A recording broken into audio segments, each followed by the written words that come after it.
Hey everybody, I don't know about you, but as you've watched out over the world, the war in Russia and Ukraine is not just isolated to Eastern Europe. It's spread all over the world, and you can see it in market instabilities. You can see it here. People who do not think that that war is affecting you, all you got to do is look at gas prices. You look at your food prices. You see the global change that has happened. But you know something that's also affected investments as well. And I've said all along, legacy precious metals is your navigator. They're the ones that see you through to get to the next level. The good news about this is even with market volatility, market instability, you've got options. And gold prices are rising as investors turn to gold. And gold presents a hedge against this inflation and that protects you against the weakening dollar, which we are seeing. Legacy Precious Metals is the only company I trust to deal with gold and silver and the other precious metals. You need this investment. You need this as part of your portfolio to keep you buffered from what we're seeing in the world, war and volatility in the market. This is where you need to be. Call Legacy Precious Metals today. Be proactive about this. Get on board with it. Call them at 866-528-1903, 866-528-1903, or you can download their free investor's guide at legacypminvestments.com. legacypminvestments.com, your navigator in a volatile world of investments. Do you want to listen to a podcast? By who? Georgia GOP Congressman Doug Collins. How is it? The greatest thing I have ever heard in my whole life. I could not believe my ears. In this house, wherever the rules are disregarded, chaos and mob rule. It has been said today, where is bravery? I'll tell you where bravery is found and courage is found. It's found in this minority who has lived through the last year of nothing but rules being broken, people being put down, questions not being answered, and this majority say, be damned with anything else. We're going to impeach and do whatever we want to do. Why? Because we won an election. I guarantee you, one day you'll be back in the minority and it ain't gonna be that fun. Hey everybody, it's Doug Collins. Welcome back to the podcast. Let's jump right in to some things that are going on. I want to hit a couple of quick topics. I've given a little bit of a take on this. I want to do it a little bit further, and it's really concerning about this Supreme Court leak. Maybe you've heard about it. You know, now it's set off a complete firestorm. We talked about it on the podcast, the abortion issue, the Dobbs case, but I just want to hit it before I get into it. I think it's a total picture of what we're looking at here. The whole abortion debate has been really framed around what I believe is a lie, and that is that the baby in the womb is nothing more than cells, not viable. I mean, all the terminology thrown around. And it goes back to this idea that if you dehumanize something, you take it away from the reality of life, then you can either devalue it or you don't have to deal with it. And that's what the left does a lot of times. They will devalue something. They'll take it out of the mainstream. They take it out of context, so they want to change the wording to make it fit. This is why this abortion debate has always, to me, been more about misinformation than it has information. And if you look at it in the previous 50 years of this debate, the whole idea of abortion and it being something that could be done, medical procedure, you heard all the sterile terms about it, began to erode in the American conscience as things like ultrasounds and sonograms, these things began to grow, and people began to see literally, you know, these babies in the womb with fully formed features, fully formed hands, fully formed face, everything else. So the idea of what you have to do from a pro-life standpoint is simply give the truth of what is actually there. And as many of us have always said, God will take care of the rest. This goes back, though, however, to an information ministry. If you can control the narrative, you control the battle. If you can control the terms, you can control the contract. If you can control the framing of an issue, then you're going to control the issue, whether you are right or not. You're going to be able to do that. So one of the things I wanted to do today is not only just talk about this Supreme Court issue, which I believe, you know, really more than we've talked about it was put out there. Matt Whitaker and I talked about it last week, is this idea that it's out there to maybe push the envelope in getting one of those 5 justices to actually switch their opinion and go with Justice Roberts, it appears, maybe in some kind of a strange concurrent opinion that really wouldn't do away with Roe, maybe hold up Dobbs. I mean, it's just out there a little bit. What we're seeing right now is a firestorm, though, is across the country, because this is an interesting issue. When you get to the truth of the information, let's talk about this, because I want to do a little bit deeper dive today on this Disinformation Governing Board that came out of the Homeland Security. We're going to talk a little bit about that, compare it to the 1984 ministries of George Orwell. But it starts off here. We might as well start with a real topic, because real topic is the disinformation that is often put out about abortion, that it's not a baby, it's not a viable thing, it's not a living thing.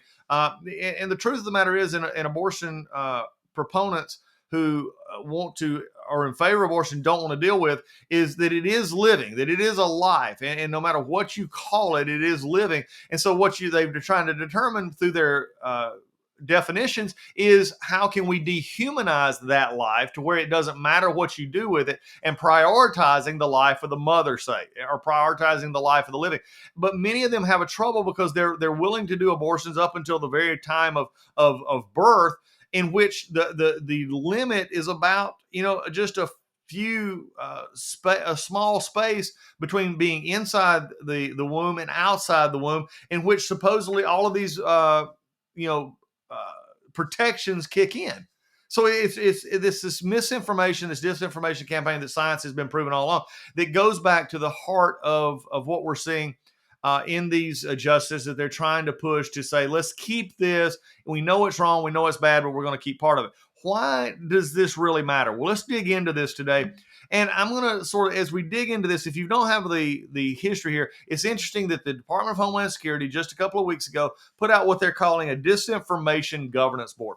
Now, the overarching thought here is what they try to make everybody believe, and not very well, especially with Nina Jankowicz, who is actually the one that they put in charge of this, Mary Poppins of disinformation, as she liked to call herself. But let me just frankly say, again, we'll deal with Ms. Jankowicz in a minute. She has been one of the proponents of the lie of Russian disinformation. She has put out disinformation saying that the Hunter Biden laptop was merely a Trump campaign illusion, or something dealing with Trump. It wasn't really real. It's sort of hard for me to see how this person now is going to be the minister of this truth, so to speak, of this disinformation board, when they don't know how to tell the truth themselves. And we're going to get into this further. Now, the official thing is that for the most part, this was to combat the disinformation spread at the border. Now, this is what they're saying. That, oh, well, we want to make sure people understand who are coming here that this is not true. They can't just get in. And again, they're trying to put a pretty face on it. But this is what bureaucracies do. This is what folks on the left do, is they're trying to control the narrative at the border, which, by the way, has led me and many others to believe that Secretary Mayorkas ought to retire or be impeached, one or the other, whichever one he wants to do, quit or be impeached, because his main job is to protect the Homeland Security. And the very idea of that is controlling the southern border. And through the Biden administration and Secretary Mayorkas, they have allowed over 2 million illegal immigrants to come into this country just in the last 15 months. Now, you didn't hear that number wrong. If you're listening along or you're watching here on the Doug Collins podcast, this is one of the reasons why I want you to subscribe to this podcast, share this podcast, get it to friends, get it out there, because I want you to understand what's happening on the border that the mainstream media is not telling you about. You can only hear it on places like here and other outlets, is that the border is essentially open. I have spoken with Border Patrol agents. I have spoken with supervisors. I have heard from the front lines that they are demoralized. They cannot do their job. And without help of the wall and other issues that have, that what they do, quote, catch coming through, whether it be drugs or people, others, they know that they're just being distracted, while many, many more others are coming across at different points in the border. And without the manpower, without the determination to keep people out of our southern border, then this is it going to continue to be a problem. Why do I bring that up? Because the left will not talk about it. It's a disinformation campaign going on. Oh, it's not, they either just ignore it or they don't talk about it. Or in Secretary Mayorkas' case, he complains about it being a catastrophe or a problem in private, but publicly saying, oh no, we've got it all under control and everything's okay. Secretary Marcus, you can't have it both ways. It is either a true concern or it's not. You can't say that in private, oh, this is a very much of a concern, and then in public, when you're lying to the American people about the fact that the southern border is a problem. This is where this board emanates. This is the department. Now, listen to me. This is the department in which this Disinformation Board, this Ministry of Truth, as we're going to call it throughout this podcast, is actually originating from. So you have Secretary Mayorkas, who won't come clean, in all fairness, about what's going on the border. He won't come clean about what they're not doing, what they are doing, and now he's trying to put a truth board, if you would, to give out proper information as they're saying it to others. It just really leads to the question is who's going to determine truth? Is somebody actually going to take Secretary Mayorkas and say, Secretary, that's not true what you're saying, that it is not all okay on the border, that the processes are working on the border? It's not. So is it simply going to be something to downplay the importance of what's going on in the border from the fact that illegals are walking across the border every day? Or is it going to be, and to make the left argument, the Biden administration's argument, that all is okay? We're not putting these people on planes and sending them all over the country. We've lost track of most of them. They don't say that. So you have to then begin to believe that they're putting this board up for anybody who tells the, quote, truth about this. And here becomes the crux question of a Disinformation Governance Board. What is the determiner and who is the determiner of truth? Now, for many of us who have been in elected office and many of us who have dealt with the press, this idea of what is truth is becoming more and more abstract. Unfortunately, truth is truth, but we're not reporting on it. We've seen it in the CDC. We've seen it in the original reports from the World Health Organization and others about COVID, in which people have been given information that, CDC itself one day early in the pandemic said, nope, masks do not work, not going to help in dealing with the novel virus, the coronavirus. Said it wasn't going to work. And then just a matter of a couple of months later, it definitely works and everybody's got to wear one. And it becomes just part of the liberal badge of honor to wear a mask everywhere you go. And they're still out there shedding this information. What is amazing is you have things like the Met Gala, other things where it's okay and required for the help to actually wear masks, those who are seating people, serving people, and security on people. But the people who are coming don't have to wear masks. Again, this is where the disinformation is out there. It's amazing for me that Anthony Fauci also said, hey, I'm not going to go to the White House Correspondents' Dinner because it's a super spreader event, but yet went to many homes and many other parties in which there was a lot of people around. Guess what? Without masks. He's having his picture taken without a mask. Again, they want you to believe one thing to control you while at the same point giving out disinformation. So my question would be to the new Nina Jankowicz, who is the head of this, the Mary Poppins of disinformation, if you would, is what is the real answer here? Is Fauci, would he be banned under your version of what is truth? Would these issues that we're talking pop up on immigration? Again, who are we trying to claim the narrative with? Are we trying to claim the narrative of the Biden administration, or what is subjective truth? And this is the problem that we have come up with. What bothers me even more is that Secretary Mayorkas seemed to do little to nothing to either vet this board or to vet Jankowicz or anything else coming in. He was just asked, and you may have heard, Secretary was at a Senate hearing. Senator Kennedy asked him had he checked out any of the TikTok videos of Nina Jankowicz, the new head of this Disinformation Board, Governance Board. And here's the Secretary of Homeland Security saying, no, I didn't look at their TikTok videos. In other words, the vetting for people nowadays is any normal company, and even smaller jobs, they look at people's social media accounts.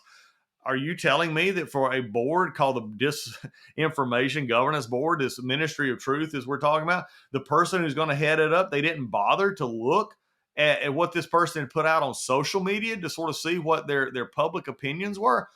Again, mind-blowing as this goes on. So again, as we look at this, this is, by the way, Nina Jankowicz is also another one who believed the Steele dossier was fact, and it helped spread and propagate the rumor of the Steele dossier, long deposed as not being a factual document, not being anything, but yet was used over and over and over again to club former President Trump in saying that he was somehow involved with Russia. He was tied to other, just wild and imaginable events coming out of the liberals' mind because they were so upset with Donald Trump.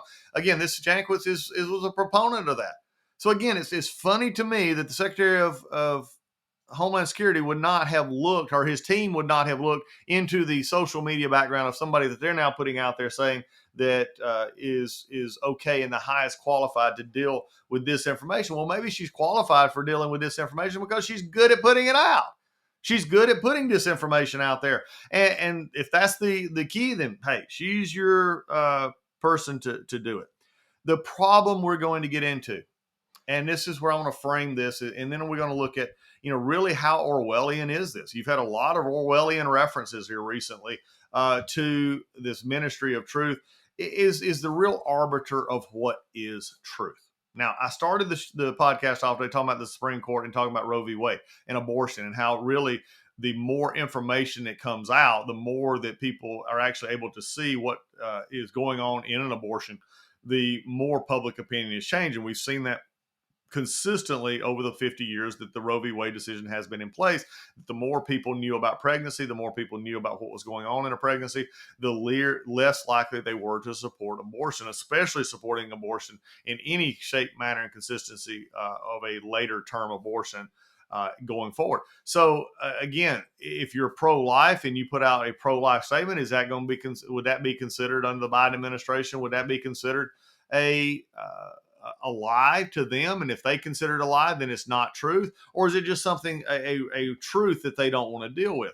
It is sort of also amazing to me that it was all of these things that was said about Donald Trump are actually coming true under the Biden administration. And that being, the crackdown on what is truth, as we see this Disinformation Governance Board, as we see the spin that continues to come from the department heads and the administration. The very things, can you have imagined if Donald Trump had actually been the one in his administration came up with this decision to move forward with the Disinformation Governance Board? You wouldn't hear the end of it. And now since the White House dropped this out in sort of the Friday trash with nobody looking, when they put it out there, none of the mainstream media is following up on this. None of them are giving the reality of what this could be, and not just simply from the innocuous description that Homeland Security is giving for it now, but on what it could become as we go forward. Again, we talk about abortion, we talk about immigration. What about in political ads, political events, political discourse? Is this going to be an arbiter of truth, saying that we believe that truth is on the liberal side, not the conservative side, or flip it around? This should not be in anywhere close to a political debate, because, who's going to be the arbiter of that's the Democratic principle, or that's a liberal principle, and it's false because we're conservative. Again, it goes back to this arbiter of truth. Why does this matter so much? And why do we keep hearing so much about George Orwell in 1984? Well, the first part about it is the basically the slogans in the public faces of government. Big Brother, of course, being who is out of public view, being the one that hides behind the scenes. There were 4 ministries in Oceania, which is the setting for this, in 1984. First, the Ministry of Peace, and the primary aim supports the Oceania's principle of perpetual war. Now, let's think about this for a moment. This is something we as Americans have had to deal with up close and personal for the last 20 plus years. And we're seeing in this constant state of what we think of as perpetual war. Again, some things are worth fighting for. When you are attacked, when you have to go in, you need to go exact what you need to do and then get out. The problem is we've been at war now for well over 20 years. You've got the Ukraine-Russia struggle now, and you have a lot who want to dig us deeper into that situation as we go forward. Instead of using the soft power of diplomacy and economics, they're looking to use hard power of military and military equipment to go in and force the Ukrainian regime or democracy strengthening on the Ukrainian regime, while at the same point containing or putting in their place the Russian government and the Russian army. What has been interesting about this one is once that this discussion of Ukraine being more Western democratized, coming into NATO, EU, and all this, all along when Putin said, no, we're not going to allow this. This is right on our border. Has a huge stake in our history as a country. Ukraine is tied together. All that was ignored because there was this liberal belief that let's just continue to push ahead and it won't matter because in the end of the day, Russia probably will not do anything. Well, they did do something, and now you got NATO, you got the rest of the world who have been pushing Ukraine further and further into a modeling of a democratic tradition of other countries, is now having to face a real life shooting war with Russia. And the best that they can get is from these countries who were pushing them toward this conflict is they're sending weapons and they're sending their prayers and saying, hey, we're going to send you what you can, go fight for yourself. Again, this ministry of peace concept, it does come up. That's the first of the ministries under Big Brother and Oceania. The second was the ministry of plenty, which rations and controls food, goods, domestic production. It claims to do things like raising standard of living. If you read the book, even during times when it's not, it reduces. In fact, it keeps people wanting the government. Okay, this is an understanding right now. If you look at this, moving forward, there was a very large discussion in this country last year on the need for another COVID stimulus package. This was one of the first things that was taken up by Joe Biden. The left, of course, now flush with power with the presidency, the House, and the Senate said, hey, we've got to get more money out there. They had their own liberal advisors saying, you do this, you're going to push the economy into an inflationary status that is going to be untenable, which then will precipitate the rise of interest rates, which at the same point between the inflationary and the rise of interest rates, the slowing of the economy, a stagflation possibly coming on, or even as the worst case out scenario in a recessionary period to get this back in order. Guess what? Biden administration didn't care. They didn't listen. In fact, they actually made fun of these advisors, some of which actually helped him get elected. They made fun of them saying, this will not happen. These policies are designed to grow our economy and not deal with it with an inflationary burden. Guess what? They were wrong. Okay. And then the reason I bring this up is not to point out necessarily past failings. I bring this up because you're still hearing in Congress that what we need now is more money put into the system. No, we don't. If we continue to put money in the system, Financial Times of London just recently said that Powell at the Fed chair ought to be honest with the American people about what these rate hikes will do and where they're heading with them. He cannot sugarcoat the fact that there may be some rough economic times ahead in the United States and the world, but by not telling them, simply raising rates is not the best way to handle it. Financial Times, makes this very clear. Well, the question here, if you look at this second ministry of plenty, is the controlling of foods and goods. What did Joe Biden say earlier this year, just a month or so ago, is that there will be food rationing, that there will be food shortages. Why? They were trying to blame it on, the world situation, Putin invading Ukraine, whatever you want to make up this week. That's what they were wanting to blame it on. And you start hearing, the rumors of, will there be rationing of food? Will there be shortages of food? Fertilizer price has gone so high. You see all of these things. And the Ministry of Plenty runs the state and controls and coordinates the rationing of food, goods, and domestic production. So again, they're controlling more and more. I bring this up because that if the government under Joe Biden continues a reckless spending policy from the federal government level, then we're digging in for a long inflationary status and one in which it'll be very painful to get out of. And with Joe Biden himself saying, hey, these foods are going to be affected by this and that there'll be food shortages, you're feeding into this narrative of we need to trust the government because the government will be the one who is able to come in and bail us out here. Again, for all of us freedom-loving minded, conservative-minded people, this is not what we believe in. We believe a limited government form and a very much of a free market system that will allow people to do what they need to do and grow their businesses in the way that they need to grow them without being interfered in a harsh way by the government putting its finger on the scale and in turn pushing people toward what would be viewed as help or salvation from the government. So you got the Ministry of Peace, Perpetual War. Ministry of Plenty controls the food, goods, and production. The Ministry of Truth, this is the one that we've compared this to. It controls the information, news, entertainment, education, and the arts. If you want to control a generation, if you want to control, then it starts in kindergarten and pre-kindergarten, and it moves to their educational career. Why? Because that's the most impressionable time. Think about this. Many of you today can, especially if you're my generation, I'm 55. I grew up and PBS early on, Sesame Street just getting started, The Electric Company, all of these shows.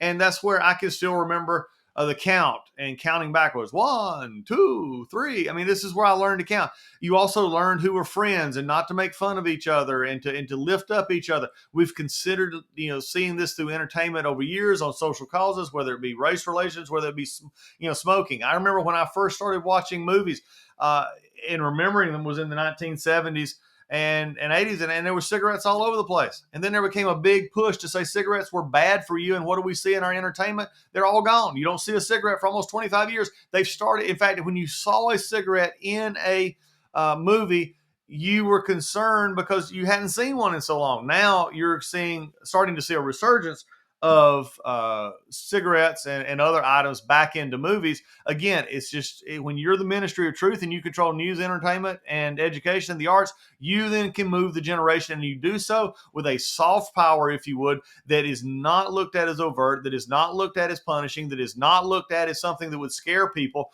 but you're just, encouraging it. You're showing, these situations in a different light. You can see it in our commercials. You can see it in who's represented in those commercials, what type of families are represented in those commercials. This is all about taking the disinformation that the government wants to put out to the people and using all of the outlets to do it. News, entertainment, education, the arts, and the Ministry of Truth was in charge of that. In fact, the protagonist in 1984, Winston Smith, works in the records department. His job was rectifying are going back basically and changing up the records to correspond with Big Brother's latest announcements on what they wanted the party or the people to believe. So the Ministry of Truth, and this goes back to where we have started today with abortion, where we started with this board that Mayorkas has put together and the Department of Homeland Security, to simply say that when they control the tools of your thought, when it comes through news, when it comes through entertainment, the arts, and education, you can really change the whole rudder of a nation. I believe it was Reagan who said that we're always one generation away from problems and one generation of losing our freedoms. This is, again, where we've seen this in the liberalization of our education. We've seen it when the left is caught on this. They have gotten very sensitive, whether you see it at school board meetings, teachers' meetings, the ideas and things that are being pushed onto children in our education system. Why is it being pushed in our education system? Why? Because that is when the children are most vulnerable, most willing to learn, and most willing to be accepting of what adults and others give them without critically questioning or critically denying or accepting what is being told of them. So when you look at these three, we got one more left. These ministries are, in essence, disinformation of themselves. The Ministry of Peace is there to promote the Perpetual War. The Ministry of Plenty is there to ration and take and food and goods and domestic production. The Ministry of Truth is there to spread the word of Big Brother and spread it into the proper pronouncements of what Big Brother has said is right today. Again, it goes back to that biblical admonition to me that they all did what was right in their own eyes. And the Ministry of Truth is what allows that to happen. It's what allows that to take off. It's what allows that to grow. Because if the government is controlling the levers of these institutions, then we are going to only understand and hear what they have. You've seen this used effectively in movies in the last 40 years, especially dealing with race relations. You can go back at a time in which African-American leads, African-American even supporting cast were all cast in many times stereotypical roles. We started seeing that change out of the 70s into the 80s with The Cosby Show, A Different World, and all these others shows coming out in which the characters were African-American and stable families and wealthy upper middle class families. You begin to see the change in perception that was being brought forward in a positive way, that all of us are equal and that race should not be an inhibitor to success and to happiness and to wealth. We see this coming along. We've seen it done in many other ways, but if you can control the news, the entertainment, the production, of education and the arts, then you can train and train a generation however you wanted to see them fit. Now, the other one is Ministry of Love. The Ministry of Love is one of your law and order, if you would. It's the ones that sort of monitor the people. Again, you have never thought this Big Brother knows, Big Brother is watching a society that has now developed in the United States in such a freedom-loving, independently diverse group, as we're now seeing this more and more into what we do and more into how it all breaks down. And this Ministry of Love, this one was one that Orwell thought was one of was the worst of the ministries. If you listen to his commentaries on this book, these were the thought police. This is why I've always cringed when we have the quote hate crimes legislation in which you're enhancing penalties based on a thought.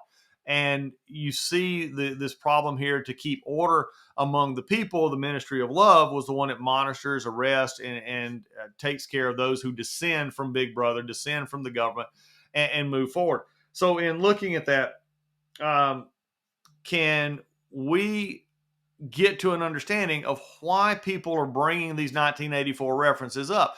Well, I think I've just sort of laid this out here for you.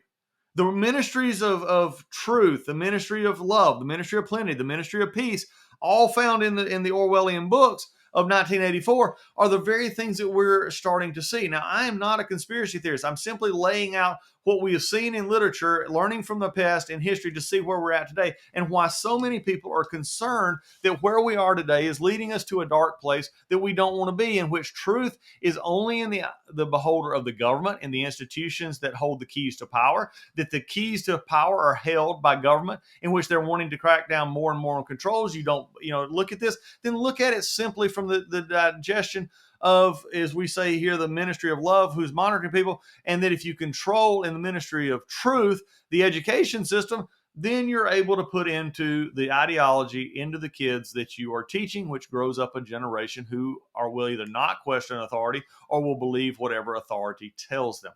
So, look, I wanted to do that quick little dive into sidetracking to say, this is why you're hearing 1984. This is why George Orwell's books are selling again. This is why, folks as far up as the Kevin McCarthy, the minority leader in the House, the leader of the Republicans, you're hearing it all over. And you're even hearing some on the left who are saying, why did we need to go here with this Disinformation Governance Board?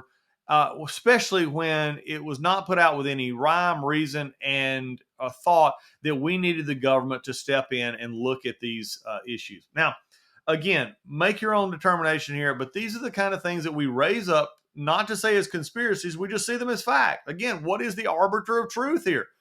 The arbiter of truth is whoever determines what is real and what is not real. I want to bring this up because in this election year, you're going to be hearing a lot of things. And the Biden administration is wanting you to believe that the economy is good. They're wanting you to believe that the programs that they've put in place, whether it be green energy or stimulus spending or maybe even getting rid of student loan debt, are all the best ideas, the best plans in order to make sure that America is as best it can be. The problem is that their plans that we've seen over the last 14 months, 15 months, and are continuing in the future are their version of what they believe is best, and they do not want to see dissent in that, because then people will question what they're doing. This is why anytime we get close to what would be considered a ministry of truth, anytime we get close to seeing a government that would be the arbiter of what is right and what is wrong, and being able to take a major platform, whether it be news or whether it be entertainment or whether it be education, even the arts, and then weave that narrative into those underlying pinnings of these societal norms and values, then you're able to control where the society is going. This has always been the discussion with the left in wanting to control the narrative. If you control the narrative, you control the thought. What do we do? Well, now's the time to step up. Now's the time to say, hey, look, no, even if this was meant for good, if you even give the benefit of the doubt that this Disinformation Governance Board was out there to actually make something better, then you've got to look at the slippery slope in which you're on. And that slippery slope in which you're on is will they stick to the quote script of just dealing maybe with the border or the disinformation to those coming, being fed to those who are coming to the border? Or will it then begin to take on the fact that if I said that the border is open and that the border is not being protected as it should, will I be held as or shown to be someone who is giving out, quote, disinformation? It's amazing what we're seeing now that we didn't know 2 years ago with COVID that was forced upon us as a people are now coming back and saying, well, it didn't really work out that way.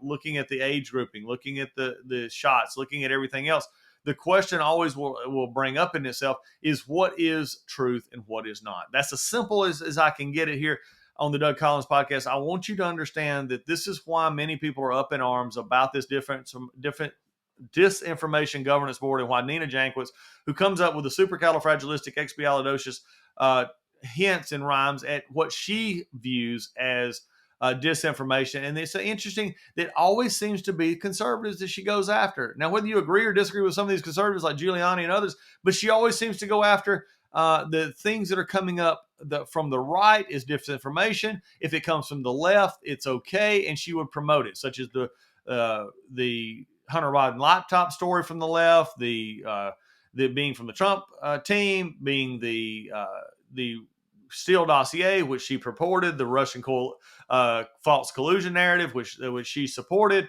And just looking at these different issues of taking history and taking the facts and then spinning them into a political narrative. So, folks, I'm going to keep up with this. I'm not going to spend a lot more time here today on it, but I wanted you to be aware of why people are talking about this Disinformation Governance Board, why it resembles very much the George Orwellian 1984 prototype of controlling minds and thoughts. And remember, we can break this down even further, but is who is controlling. This is why it's so important for people at all levels to get involved, whether it be at school board level, county commission level, these lowest levels where you can actually affect change in what is going on at our schools and what is being taught to our children. Then we understand that the truth is out there for people to research, find out, and then be able to articulate their point of view without the government saying, this is what we believe and this is why we believe it. When government is in control of what is right and wrong, the American people or any people ought to be very afraid. That is why when Mayorkas just glibly plays off this information board, glibly plays off the idea of who's the arbiter of truth, and then put someone there who obviously is has a very strained relationship with disinformation herself, why would we not worry about it? And that's my thoughts for today. That's what I believe. But before we get going today on this Disinformation Board, another disinformation person that I always like to go to is, and we're now having another edition of I'm Done With You here on the Doug Collins Show. Right after the Supreme Court draft opinion was leaked, the left went into hysterics, and saying everything is just going to be wrong and the world is ending. And, if this is struck down, then you're going to have all these other things struck down, and never let a good false narrative mess you up. And that would be into Representative Eric Swalwell from California, the newest recipient of the I'm Done With You award. Now, this is not new for Eric Swalwell to send out information that is not exactly true. This information that he sent out on tweet the other day was, well, if you believe is to the tweet that says, the Republicans won't stop with banning abortion. They want to ban interracial marriage. Nobody said that. The rule itself, Alito, in the opinion, even knocked that argument down. But it didn't stop Eric Swalwell from increasing his Twitter following and increasing the misinformation about what was going on out there. I guess, like I said, would Jankowicz say this was misinformation, or would she just let it pass since it's on the left? But again, I think it was actually funny that several sent back the quote, maybe what needs to be banned is from members of Congress actually fraternizing with Chinese spies. Maybe that should be the one that should be banned, and that's what actually should be banned. But this is not Eric Swalwell's first chance at this. When we were doing the impeachment investigations, they were making the claim that the supposedly withheld money from Ukraine was causing people to die unnecessarily because they were not getting the resources they need. We made it a very point Even the mainstream news media said this is not true. This money was proactive. It was not for current time. And we said this is not true. People are not dying and being injured because of this money not going. Guess who jumped to the conclusion that, nope, that's all wrong. It makes good. It sells the point of impeachment. I'm going to keep it out there. Eric Swalwell. After I had explained this as much as I possibly could, he comes out and says it again. Again, you can't fix those who want to spread disinformation for political gain. So with that, don't spread anymore, but he's going to. If you want to see what disinformation looks like many times, and the political spin of disinformation, you go to Representative Eric Swalwell's Twitter site and you will find it. And for that, Eric Swalwell is the newest member of I'm Done With You. And with that, that's the end of this Doug Collins podcast. We'll see you again soon. Make sure that you download, subscribe. Make sure if you have a chance, go ahead and like our podcast. Leave a comment. Love to hear from you. Share this podcast with those in your close connection of circles as we keep growing this community of the Doug Collins podcast together.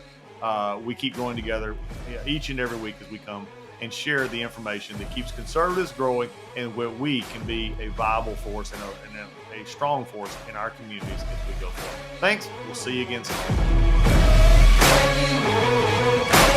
Hey everybody, I just want to talk about sleep. You know why I want to talk about sleep? It's because I just got out from underneath my MyPillow bed sheets and my pillow that I keep under my head every night because I like to sleep on my side. I like to sleep on my back. I like to sleep, I move at night. And MyPillow is just the best thing that goes under my head. It keeps me getting restful sleep. The sheets are amazing. It's just what you need. Everybody understands you need 7 hours of sleep. Why not sleep in some of the best products out there? And Mike and the folks at MyPillow are great folks to do this with. And you can go to mypillow.com or you can call them at 800-564-8475. Use code word Collins, Collins. You won't want to miss this. If you have not got these Giza bed sheets, you need them. They're amazing. They're soft. They don't wear out. You need those to get that sleep against your body at night and provide that cooling, just soothing nature that lets you get the most sleep. But they're not just about bed sheets and pillows. They also have the My Slippers. Amazing. I've talked to you about it before. I don't wear slippers, but I do wear My Slippers. They're amazingly comfortable. You can wear them outside. You can wear them inside. Great products. You've got towels. You've got all kinds of stuff. Go to mypillow.com. It's spring cleaning time. It's springtime to get out there and try and buy new things. Replace some of your old stuff. You'll want to replace your towels. Get some other products for your bedroom. All at mypillow.com. mypillow.com or call 800-564-8475. Use the promo code Collins, Collins, when you check out. I guarantee you will be satisfied.